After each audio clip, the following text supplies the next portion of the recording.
Welcome to Receiving Love, a transcendental YouTube channel, now featuring Justin Deschamps, and the recent Gaia portal message, Envelopes of Light Push the Barriers, with interpretations by Justin. The raw Gaia portal update is first, followed by my extrapolated meanings. I haven't done an interpretation for almost 3 weeks. I decided to go deeper than normal in this update as I felt quite inspired during the writing process. Gaia portal.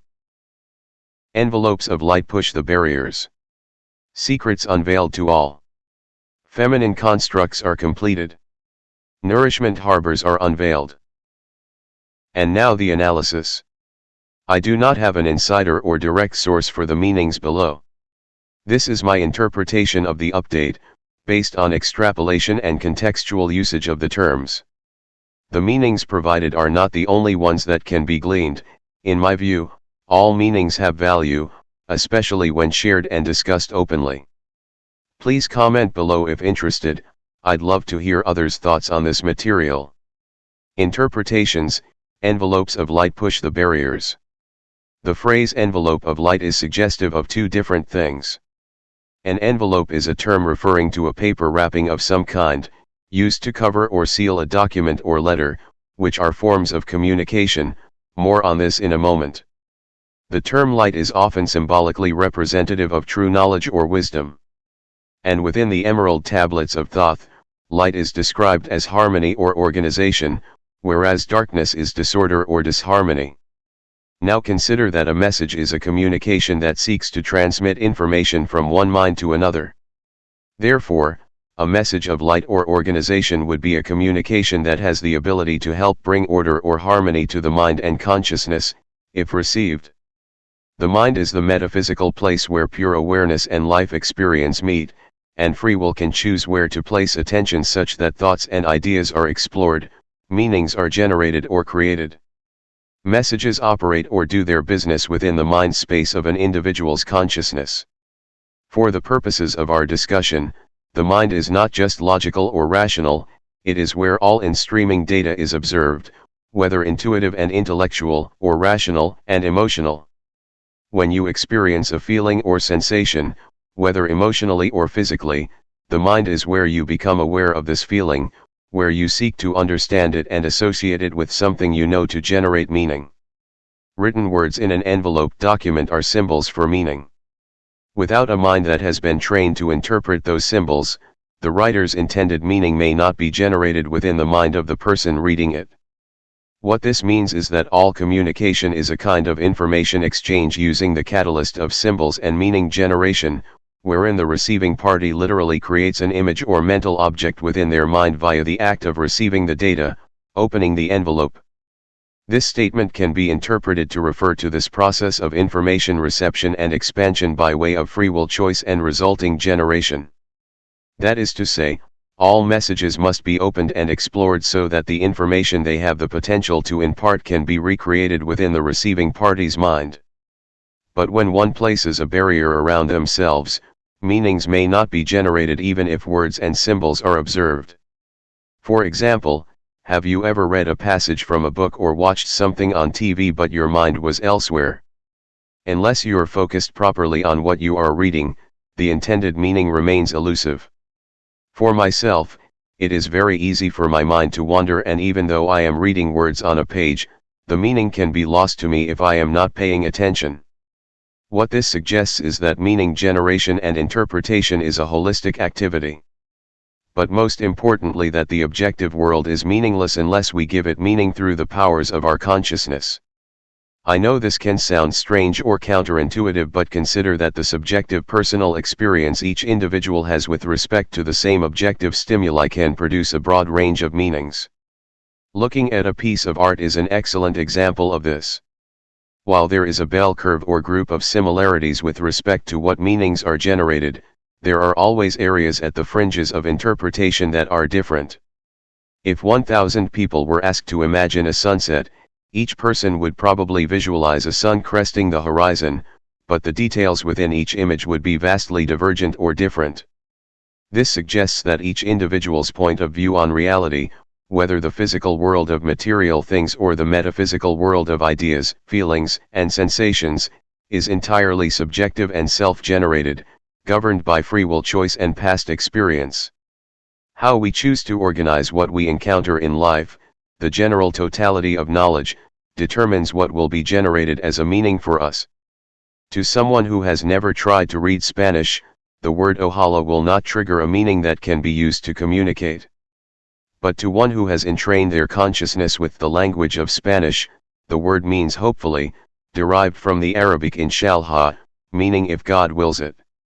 Therefore, lack of awareness, whether from nescience or ignorance, acts as a barrier to the mind, preventing consciousness from expanding a seed or envelope of information into a fully formed idea and meaning. But envelopes of light, using the interpretation mentioned above, of organizing triggers, will push through these barriers to a certain extent. But what has the power to overcome ignorance, which is a choice to create a barrier within the mind so that meanings can't be generated or so that messages can't be opened?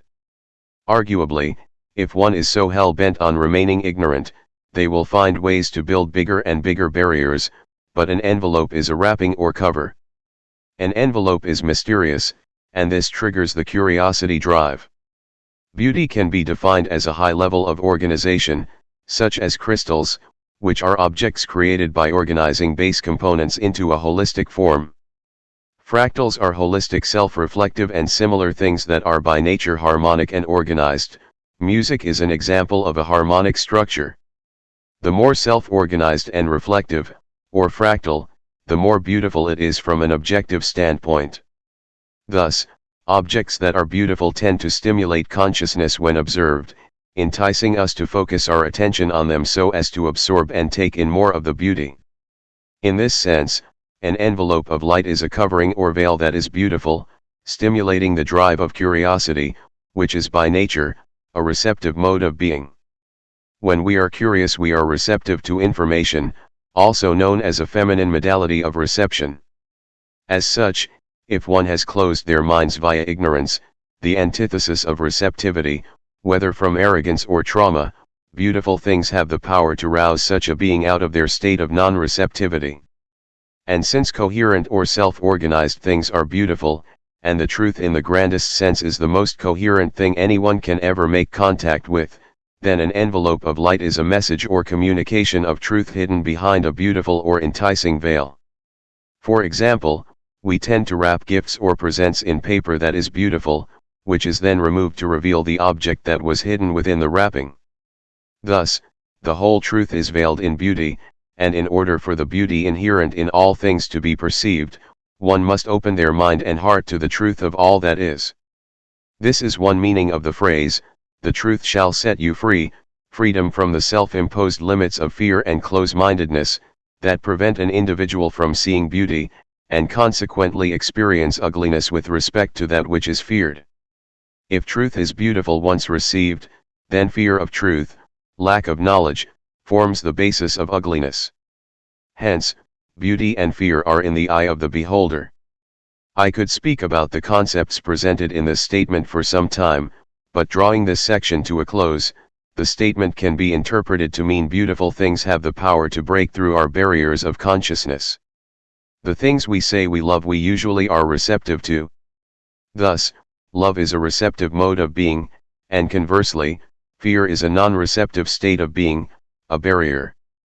Trauma is a condition wherein a fearful state has blocked the mind and consciousness from organizing data within an experience. What we fear, we turn away from, and therefore, remain ignorant of. We can't understand or organize meanings if we are ignorant of the symbols, objects, they correspond to. This means when we encounter things we fear in life, we will have a choice to either feed more into the fear, building more barriers as a result, or bravely push through these walls of fear, opening our mind and heart to them so that the organizing power of the mind and consciousness can do their work. As a final example, consider the concept of death. For most people on Earth, death is a great mystery, enveloped in fear via social conditioning or tradition. We tend to fear death so much that, to some, the mere concept of their own mortality is traumatic. As a result, the fear of death is paralyzing to many, and this causes more barriers to be shut up against it. But death is inevitable. We can try to ignore it, we can try to avoid it, but death will eventually find us. This truth about death, if avoided, leads to untold pain and suffering in our world, distorting consciousness and values. In many ways we tend to value youth and despise old age. But by all accounts, death is not the end of existence, it is merely a step in the evolution of consciousness. Within the microcosm of a dream, death is that point when the time of sleep is over, and we must wake from the dream. Who we were within the story of the dream ceases to exist, growing and transforming beyond those limits created by the dream world. In this way, the death of the body and identity formed by the limits of awareness in this life has a similar effect. Those who go through out-of-body or near-death experiences, which can be induced biologically by stimulating the left amygdala of the brain, demonstrated by Dr. Persinger and Stanley Coren's device called the God Helmet, make contact with the void. During such an experience, a person's sense of identity dissolves and they feel a profound state of connection with all things, feeling incredible love and understanding. This suggests several things that are quite fascinating and helps to dispel our fears of death. Firstly, that our biology is literally programmed for the death experience, and secondly, that our sense of identity, the ego, emerges from the boundaries or barriers of life experience and the way we organize it. Thus, to embrace death is to embrace transformation, a conscious choice to peel back the envelope of mystery about mortality. For those who have done this, death is no longer feared. And an envelope of light or a shroud of beauty can penetrate the barriers of ignorance, no matter how entrenched or powerful. But it is up to us to peel back the paper and reveal what is inside. Secrets unveiled to all. A secret is an idea or concept that we define as non-shareable, something we consciously decided not to share with others, usually on the basis of a fear of some kind. If we don't like how old we are, we might try to keep our age secret. If we don't want others to see our body, we will keep it secret by wearing clothes. If we don't want to reveal our sexuality to others, we will keep it secret. Anything we fear about ourselves that we try to hide from others manifests in our lives as anxiety, trepidation, disempowerment, and blockage, leading to physical, mental, and emotional diseases. Arguably, our world is filled with secrets of a personal, social, and cosmic nature, producing a host of problems. And anything we keep secret out of fear leads to disempowering states of consciousness and being. Therefore, to unveil our secrets to all is to make what is non-shareable shareable, and this requires inner work.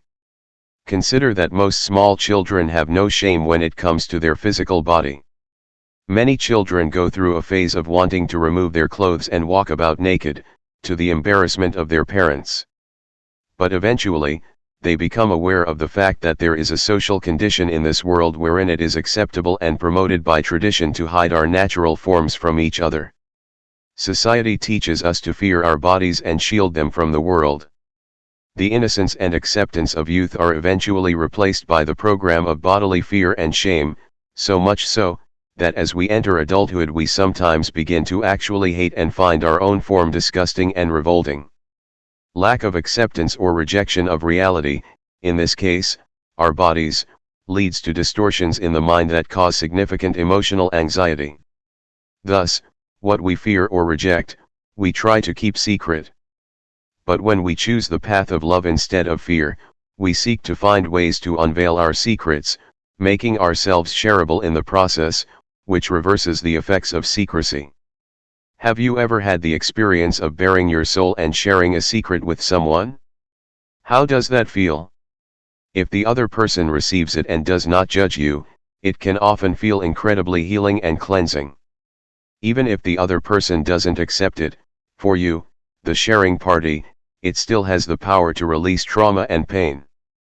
This statement seems to be suggesting that the secrets we keep must be unveiled to all, and that in doing so transformation will take place.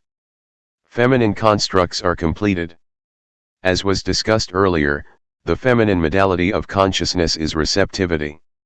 When we are receptive to things, especially the truths we make contact with through experience, we allow our consciousness to organize them into coherent meanings. The more we expose ourselves to reality, the more coherent and empowered we become. Hence the truth shall set us free. Therefore, a feminine construct can be interpreted to mean a state of being wherein we become receptive to reality. As an example, developing a gratitude practice wherein we consciously choose to accept and receive experience fully, helps us when facing things that are commonly labeled unacceptable. This statement seems to be suggesting that, likely as a result of the previous statements, humanity is currently going through a phase of personal transformation leading to greater states of receptivity. Consider that the awakening and apocalypse, unveiling, is unearthing many dark and often disturbing truths, like Pete Saget and pedophilia. For many, these things are so horrific the temptation to turn away from them is great.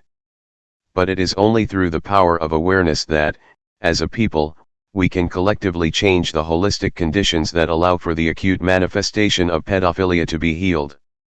For those aware of holistic medicine, the following analogy will resonate greatly. Cancer is a disease created by a holistic problem, lack of proper diet, probiotic complement, and health overall, eventually degrading the immune system, which is always correcting cancerous cells when healthy. Malignant cells are identified, and through a process known as programmed cell death, cancerous tissue is dealt with holistically and naturally by the body.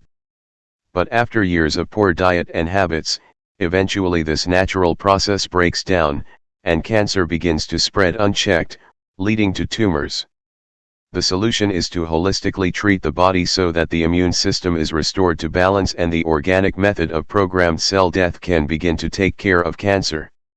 Many natural cures for cancer use this principle of restoring the immune system so that the body's natural processes kick back into action. Pedophilia, like many other social diseases, such as murder, domestic violence, racism, theft, and so on, is a product of holistic degradation of society, the social fabric of competition culture. Secrecy, or the sequestration of knowledge, creates a condition within the human organism such that social diseases can flourish. And each individual who chooses ignorance, who willfully ignores the truth in an attempt to maintain their worldview and sense of peace, participates in the maintenance of a social climate wherein antisocial diseases flourish. But if feminine constructs are completed, then this can be interpreted to mean that each individual is being empowered with the structures of consciousness to actually receive the whole truth. This will lead to an eventual curing of the social cancers, like pedophilia and others. In this vein, a monetary system is a tool used by society to maintain separation consciousness and the illusion that our actions do not affect others, but this is a topic of discussion for another writing. Nourishment harbors are unveiled. As is common with Gaia portal updates, the final statement is the culmination of the preceding ones. Here, nourishment harbors can be interpreted to mean a place where one can take refuge and regain strength, most likely referring to the cyclical nature of the truth-seeking process. Often, when encountering powerful truths, a season of absorption and contemplation is needed to nourish the transforming soul. The truth is unwavering and belligerent by nature, it is no respecter of persons. By this I mean, the truth will not change no matter how much we may want it to. As such, when processing a truth, we usually have to do so in phases or bite-sized chunks so that we do not get overwhelmed. When we do get overwhelmed, the emotional charge of the experience could cause us to turn away out of fear, leading to trauma. As such, the balance point is to find within ourselves or to unveil a nourishing harbor, where we can safely navigate the seas of unawareness without losing control of ourselves. This statement can be interpreted to mean that in the process of seeking the truth, we must keep our eyes on the final goal but also acknowledge we need not push ourselves too hard. This requires self-awareness and practice in navigating the threshold between awareness and unawareness. The storms of realization that come from the boundary between what is known and unknown, for us, can be turbulent and arduous at times. But when we find the stillness in this storm, all things can be safely explored, nourishing the evolving soul. In other words, we can develop the practice of truth-seeking, wherein the inner transformations that come from exploring the unknown need not cause fear and problems in our lives.